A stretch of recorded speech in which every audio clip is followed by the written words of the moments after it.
Selamat berjumpa kembali bersama dengan saya Nikolas Kurniawan dalam Inspirasi Penumbuh Rohani hari ini.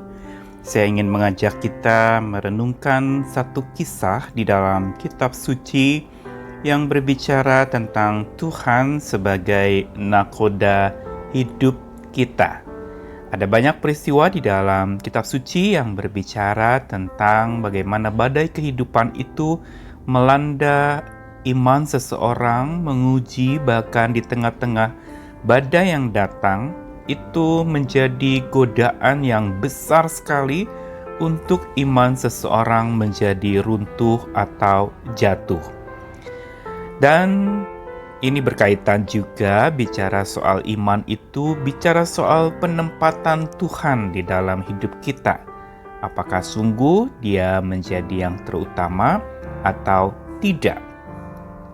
Kisah yang akan kita renungkan bersama mengenai nakoda ini berarti berkaitan dengan kapal yang biasanya dikemudikan oleh seorang yang sering disebut pilot atau nakoda, dia yang pegang kendali atas kapal atau perahu itu atau pesawat itu.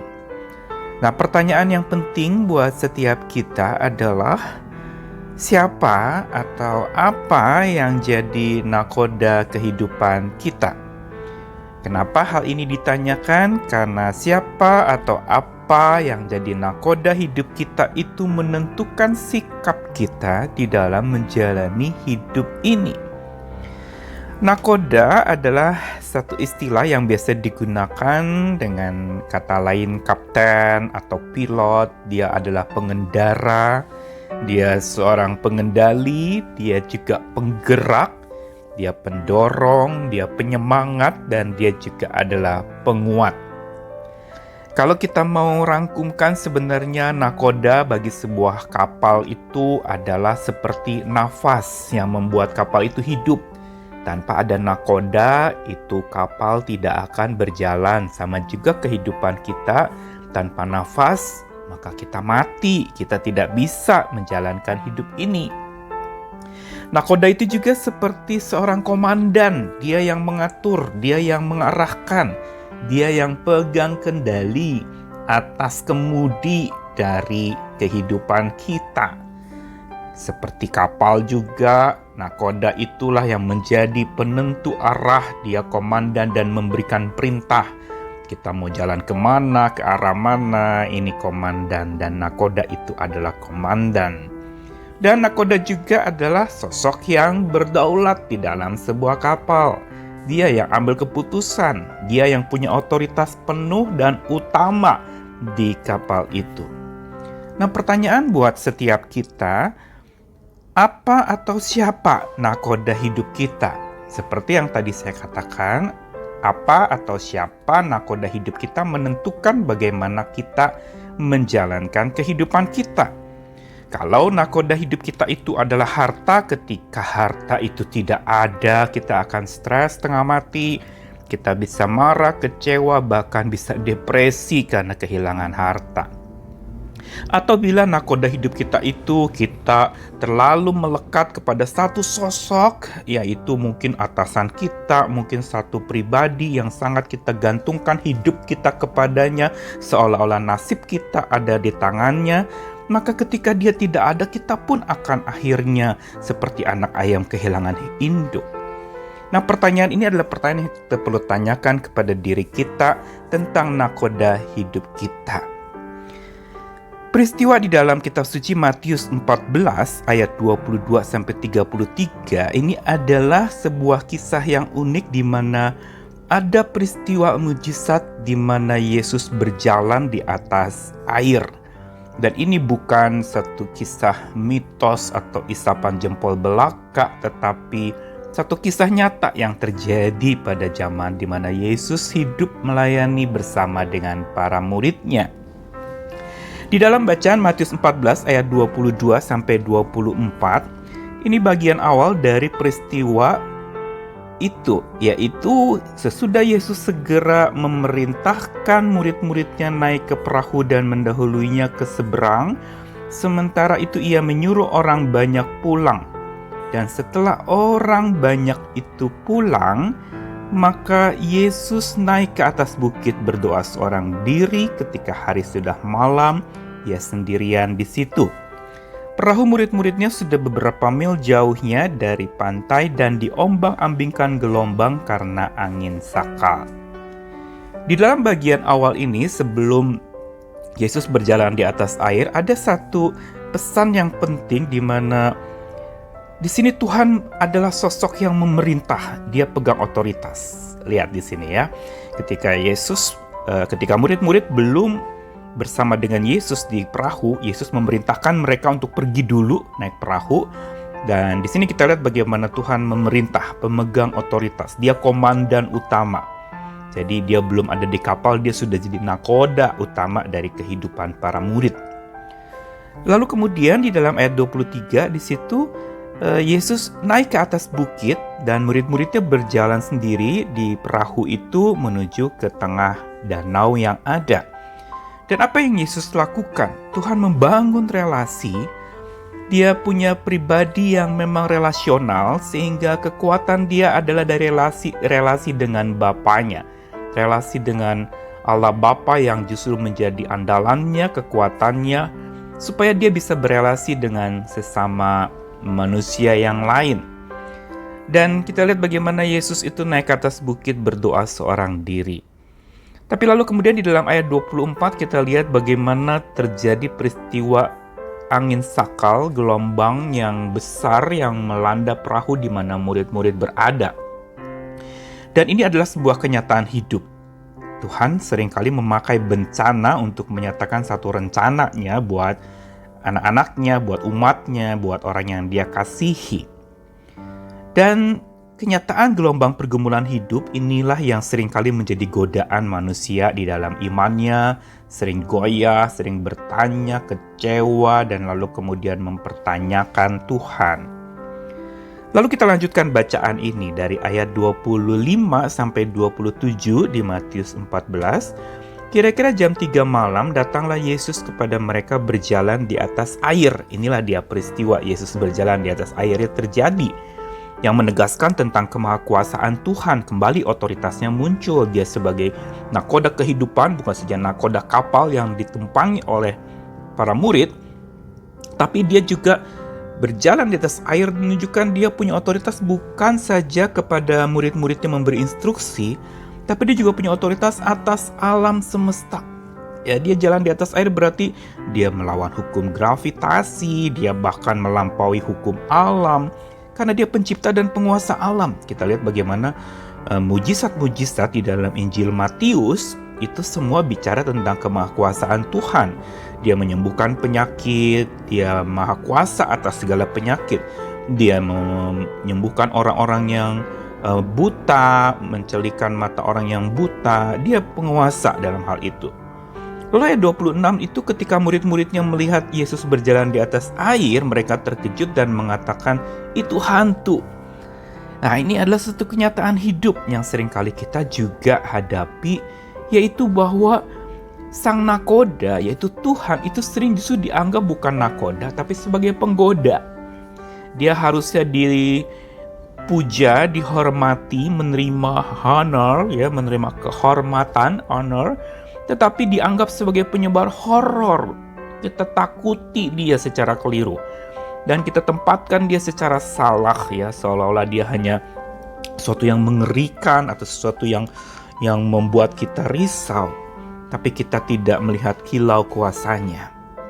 Lalu ayat 27 dikatakan, tapi segera Yesus berkata kepada mereka, tenanglah, aku ini, jangan takut. Kembali kita lihat otoritas Tuhan lagi dinyatakan, yaitu kedaulatannya. Aku ini, jangan takut. It is I, di dalam versi bahasa Inggris kitab suci mengatakan demikian. Yang mengatakan aku pegang kendali, dia tidak bilang it is me. Ini sebuah ungkapan ego eimi yang ada di dalam kitab suci yang mau menegaskan aku adalah subjek, bukan objek. Aku adalah pemegang kendali. I am that I am. It is I. Lalu kemudian kita lihat lagi di dalam ayat yang ke-28, karena Petrus melihat Yesus berjalan di atas air, dia berseru dan menjawab dia, "Tuhan, bila itu Engkau, suruh aku datang padamu berjalan di atas air." Dan inilah manusia di tengah-tengah bencana yang ada, godaan terhadap imannya, ini menunjukkan kebutuhan dan kerapuhan manusia. Dan disinilah agama muncul. Manusia mencari Tuhan di dalam keraguannya, bertanya, menunggu perintah, lalu kemudian menengada dan menunggu ada masalah baru terarah kepada Tuhan. Ini adalah sebuah realita. Dari sosok manusianya, dari sosok murid-murid pada waktu itu, kita lihat seruan mereka kepada Tuhan menjadi lambang bahwa hari ini juga manusia ketika bencana datang, dia berseru kepada Tuhan. Tetapi yang menarik adalah justru Tuhan itu terbuka. Dia bilang ayat 29, kata Yesus, "Datanglah." Maka Petrus turun dari perahu, berjalan di atas air mendapatkan Yesus. Kita lihat bagaimana Yesus terbuka dan peduli, ada solidaritas di sana. Petrus bukan sedang berjalan di atas air, tapi sesungguhnya dia berjalan di atas perkataan Tuhan yang mengatakan, "Datanglah." Tapi ketika dirasakan tiupan angin itu, Petrus lalu menjadi takut dan dia mulai tenggelam sambil berteriak lagi, "Tuhan, tolonglah aku." Kita lihat bagaimana rapuhnya manusia, percaya lalu ragu, dia mulai berjalan bersama dengan Tuhan di tengah-tengah mujizat yang luar biasa, tapi dia juga goyah. Dan inilah kerapuhan manusia, satu realita. Dan Yesus mengulurkan tangannya kepada Petrus, memegang dia dan berkata, "Mengapa engkau kurang percaya? Mengapa engkau bimbang?" Inilah satu realita kembali tentang kerapuhan manusia. Perasaannya itu seringkali justru diikuti daripada perkataan Tuhannya.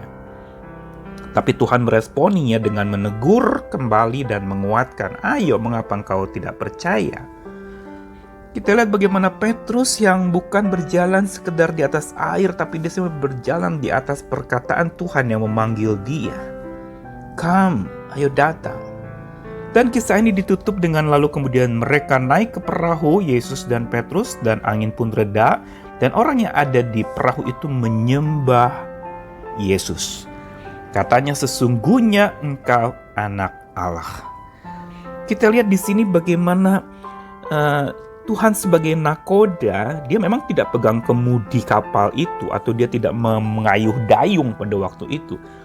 Tapi sosok kenakodaannya sebagai Tuhan, sekaligus dia juga sebagai hamba yang melayani para murid dalam ketakutannya. Tapi dia punya kemahakuasaan, dia berdaulat, dia peduli. Inilah sosok nakoda yang dibutuhkan setiap kita. Dan kalau dia nakoda sebagai yang utama, maka penempatan yang tepat tentang Tuhan kita dan penyembahan yang bertekad kepada Tuhan kita dan pengakuan akan Tuhan kita yang hebat itu, ini akan membuat pelayaran hidup kita itu aman dan terlindungi, penuh damai dan cinta kasih. Nah, jika seorang kapten di dalam membawa dan mengendalikan sebuah kapal dan untuk berlayar, jika dia mau aman, dia mau menjaga kapalnya utuh, maka dia tidak pernah akan berlayar, dia hanya tetap tinggal di pelabuhan saja selamanya. Nah, hidup kita bukan hidup di pelabuhan, tapi hidup di berlayar. Kita melewati samudra pergumulan hidup yang begitu berat. Pertanyaannya, di mana sang nakoda itu ditempatkan dalam hidup kita? Kalau memang dia terutama, apakah betul-betul yang utama? Dan kalau bicara utama, ada dua pilihan. Dia di urutan pertama atau dia di pusat utama hidup kita. Kalau urutan pertama, first place of your life, ini bicara urutan kronologi. Tapi kalau dia ada di central place, satu tempat pusat dari hidup kita, fokus utama hidup kita, maka itu adalah sesuatu yang Tuhan inginkan untuk kita alami. Sikap kita menaruh dia di posisi yang utama. Dalam Kolose ini pasal 1 dan 3 bicara tentang keutamaan Tuhan. Bila Tuhan terutama di alam semesta, apakah dia terutama dalam hidup kita? Dan bila dia terutama, kita taruh di mana? Kembali kalau kita katakan dia terutama dia nomor satu, first place, maka gambarannya bisa jadi, oh dia nomor satu loh, nomor dua pelayanan, mungkin nomor tiga keluarga kita, nomor empat pekerjaan dan sebagainya. Ada banyak aspek hidup kita dan kita taruh Tuhan urutan pertama. Apakah ini artinya Tuhan di tempat pertama? Atau kalau dia terutama atau gambarannya adalah dia seperti lingkaran, dia menjadi pusat dan semua aspek hidup kita terarah kepadanya, kepada Tuhan kita. Dan ini yang sebenarnya Tuhan inginkan. Jangan tempatkan Tuhan di urutan pertama, tapi jadikan dia di pusat utama hidup kita. Karena Tuhan yang terutama, maka lakukanlah segala sesuatu di dalam dia, oleh dia, dan untuk dia. Jangan tempatkan Tuhan di urutan pertama, tapi jadikan dia pusat utama hidup kita. Sesuai dengan apa yang tadi saya katakan, nakoda itu bicara soal nafas hidup kita, nakoda bicara soal komandan hidup kita, nakoda bicara soal dia yang berdaulat penuh atas seluruh aspek hidup kita. Dan inilah sebenarnya yang menjadi kekuatan kita ketika iman kita mengalami godaan yang berat itu. Yaitu bagaimana dengan spirit kita, nafas hidup kita. Adakah itu kita peroleh dari Tuhan di tengah-tengah kondisi fisik yang sedang terancam hari ini dengan pandemi yang melanda dunia ini? Adakah nafas kita tetap kepada Tuhan dan nafas kita itu adalah dari Tuhan, kita rasakan dan kita alami, kita syukuri. Dia memberi nafas hidup kita, tanpa nafas kita hanya debu. Dan kalau dia adalah nakoda hidup kita, dia yang memerintah, dia yang mengarahkan, dia komandan, dia yang memegang kendali atas hidup kita. Yang berarti segala perintahnya, apa yang dia katakan itu, kita dengarkan dan kita lakukan. Dan sebagai nakoda dia itu berdaulat penuh atas seluruh aspek hidup kita. Yang berarti tak ada satupun yang terjadi dalam hidup kita, termasuk mungkin ketularan virus, atau mungkin terjadi peristiwa kita udah jaga begitu rupa kita mengalami musibah itu tetap kena juga. Ingat bahwa Tuhan pegang daulat atas semuanya. Dia bukan mau kita celaka, tetapi dia berdaulat atas celaka kita. Dia bukan lalu kemudian menjadi dalang dan kita ini wayang-wayangnya yang dia pegang begitu rupa. Bukan, berdaulat bicara soal bagaimana dia betul-betul memahami kita. Berdaulat berarti dia mengenal kita. Berdaulat berarti dia pengambil keputusan tertinggi dalam hidup kita, apapun kejadian kita. Kitab suci banyak memuat tentang tokoh-tokoh Alkitab yang memang justru lewat kehidupannya yang hancur-hancuran seperti Ayub misalnya, Tuhan tetap berdaulat atasnya. Tuhan jaga walaupun sakit habis-habisan, tapi nyawanya tidak terambil. Tuhan pelihara. Kita lihat peristiwa Ayub adalah contoh bencana yang ekstrim di dalam kitab suci. Dan ini mau menegaskan kepada kita, siapa nafas hidup kita? Siapa komandan hidup kita? Siapa yang berdaulat penuh atas hidup kita? Dialah Tuhan kita. Nakoda. Gampang kita ingat saat iman kita digoda, atau iman kita tergoda di tengah-tengah bencana yang menimpa. Ingat ada nakoda yang selalu menjaga kita. Milikilah spirit yang darinya, nafasnya, berdoa. Ada yang mengatakan nafas hidup orang percaya adalah doa. Dan biar itu menjadi nafas kita. Kita tetap punya semangat untuk terus hidup dari spirit dan semangat Tuhan itu. Manusia bisa terbatas di dalam menyemangati kita, tetapi Tuhan kita tidak terbatas. Dia komandan hidup kita, ikuti, patuhi apa yang Tuhan mau lewat peristiwa ini. Dan dia berdaulat atas hidup kita. Sandarilah dia, andalkanlah dia sebagai yang utama di dalam hidupmu. Biar inspirasi penumbuh rohani hari ini boleh membawa kita kepada sebuah perenungan, sebuah pemeriksaan diri. Siapa nakoda hidupmu? Atau apa nakoda hidupmu? Milikilah nakoda yang kekal, yaitu Tuhan kita.